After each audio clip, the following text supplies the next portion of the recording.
Let's get going with today's lesson. The onset of the Great Depression is a more or less a continuation from the last video we saw where we discussed the sick economy of the nation. So we're going to take some of last video's ideas and we're going to continue with them into today's.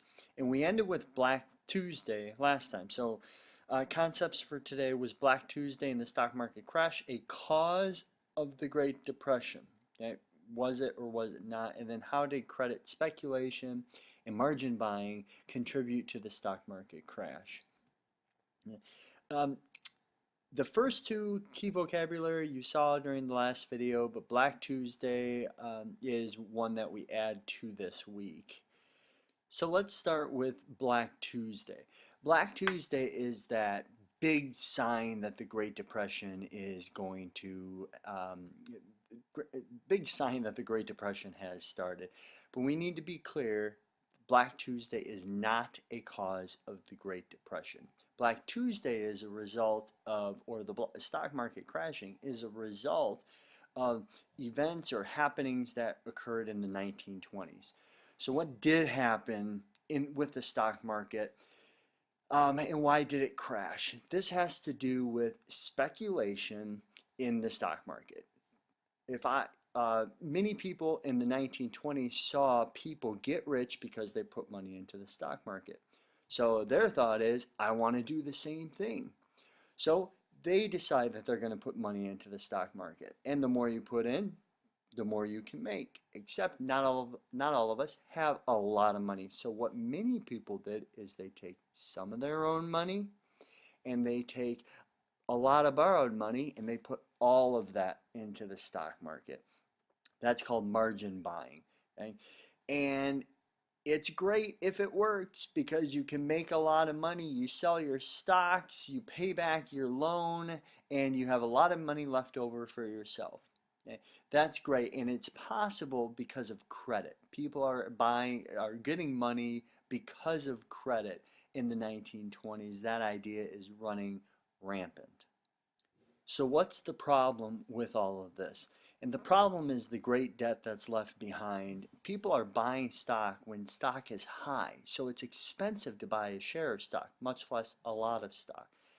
And it catches up with people, and all of a sudden there's a big run on people trying to sell their stock, and they can't. And not only can they not sell it for the stock price that they want, but they can't even sell it for the stock price that they bought it for. And there are so few buyers out there that the prices of these stocks just plummet. And instead of people making a lot of money, people are now losing a lot of money. And that's the big issue with it. This is a cause of the Great Depression. And Black Tuesday is a result of this speculation, margin buying, and credit.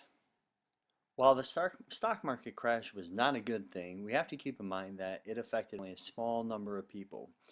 In the last video we saw, we talked about uneven distribution of income. Well, the stock market crash only affected the very wealthy. However, the next thing to happen is a number of bank failures over the next 4 years, and that does affect the entire nation, essentially. Now, the reason why this happens is because when the nation loses its confidence in the economy and they see people losing money, well, people start to say, I want to make sure I don't lose my money. So the money that they've put in banks, they want it out of the bank. But there's a problem. Banks are supposed to keep a certain amount of money in their reserves, meaning they always have some money on hand in case people come ask for their money. Well, banks didn't do a very good job of doing that.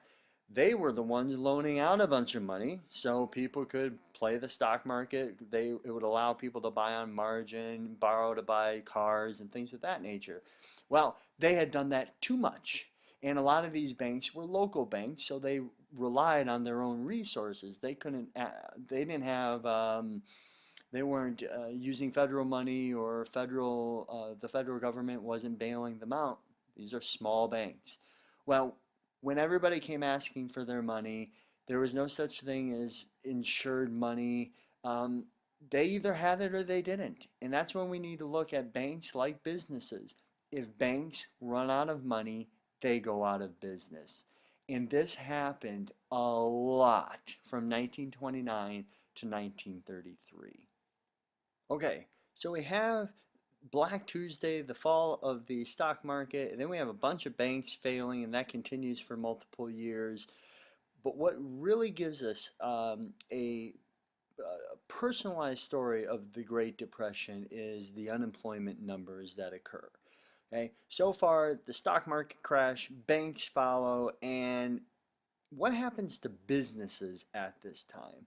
Well, businesses have been making and producing a lot and a lot and a lot of goods with good reason. People were buying. People were buying on credit. So even if they couldn't afford a product at the moment, they could buy it immediately because they were borrowing money with the idea that they'd pay it back. Okay. However, now people are asking for their money out of banks. And if they do get their money out of banks or if they have any money on hand, they realize this is a bad situation happening here. I'm going to hold on to my money. I'm not going to spend it. Well, big businesses or businesses in general, they had every reason to keep making more and more products, but now it came to a halt. Buying stops. Okay? People weren't, they were reluctant to spend money. They held on to their money. Businesses now weren't selling goods very often. And when you're not selling goods, businesses are not making money.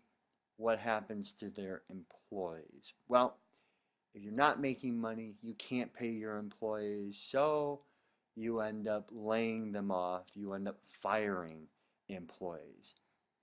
And that's when people start to lose jobs. And to give you an idea of how bad it actually gets during the Great Depression, the United States considers full employment 5% unemployment. Yeah, that's when we consider the United States fully employed. Okay? That's good. During the Great Depression, it does reach 25% unemployment. That is really bad. Okay? And that is what happens because of this whole crisis where, yes, the stock market crashes, but that's because of speculation, margin buying, and credit. Soon enough, the banks collapse after that, or many banks fail after that, and then businesses react to all of this by uh, um, people react to this by not spending money. Therefore, businesses start to go under. People start getting laid off.